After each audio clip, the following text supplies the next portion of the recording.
A little while ago, I had a dream, and in it, the congregation in this church were running out the back door to go preach the gospel. I'll put the link for the full version in the description with this program. But here's the main thing. As I woke up from this dream, the Lord said to me, the church has left the building.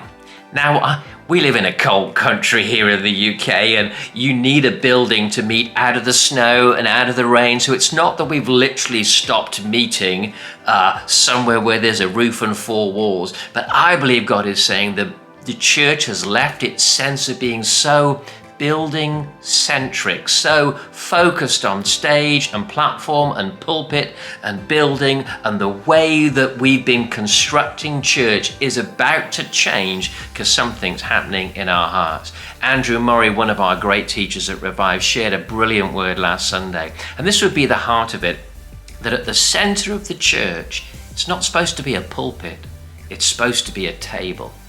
And that's the table, yes, of the Lord's Supper and communion and remembering the death and resurrection of Christ, but also it's the table of fellowship. So many things that Jesus did were done in and around meal tables and parties rather than church services and crowds, even though, of course, he did loads of stuff with crowds too. But maybe we've just, some of us, over-designed church for the crowd, and we've forgotten the value of small, intimate family and all the things that can do. I was talking to a friend of mine, Rachel Hickson, the other day, and we were chatting about these kind of size dynamics of what happens in a church. As soon as you get to more than 80 people in a room, it becomes an event, not a family gathering, whatever you call it. The social dynamics change. So Rachel was trying out events that were capped at just 50 people.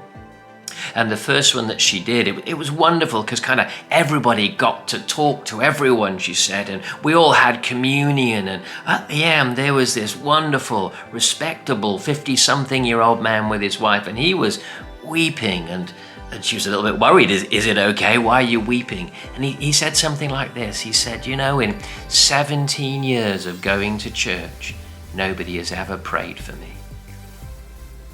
And that's what happened when church becomes an event instead of a family. And I believe something dynamic is happening in lots of different ways that is pushing us out from our building focus, back out to share the gospel with the world, to go deep with God in new ways, and to go deep into deep relationship with each other. As soon as a church gets over a couple of hundred people, well, you don't know everybody's names. Even the pastor doesn't.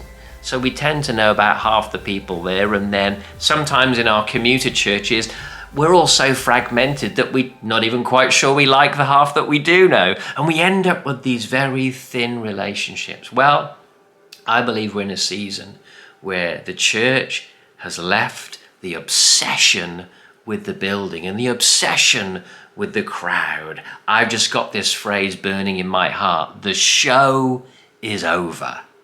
Doesn't mean that we don't know how to do good, attractional, fun stuff and concerts and do things well. But at the very core of our being, there should be much more of a sense of family than the occasional ability to put on a concert-style service. The show is over. It's time to get real. Real in relationships, real with God, and real with reaching the world. I hope you got something from that. I keep uploading these every day at midday at the moment, but if you want to get the full prophetic word straight away, come and join our online learning community, The Tribe. We've got 700 modules of teaching on the prophetic, leadership, worship, creativity, mental health, all kinds of stuff, just to help you grow in God. We got Zoom sessions together. We got books that you can receive. There is currently 50% off the annual memberships at The Tribe for tiers 1 and 2. Come and join us, and let's grow in this prophetic journey together. Hey, but if not, see you midday tomorrow, and let's have a remarkable time listening to God's voice.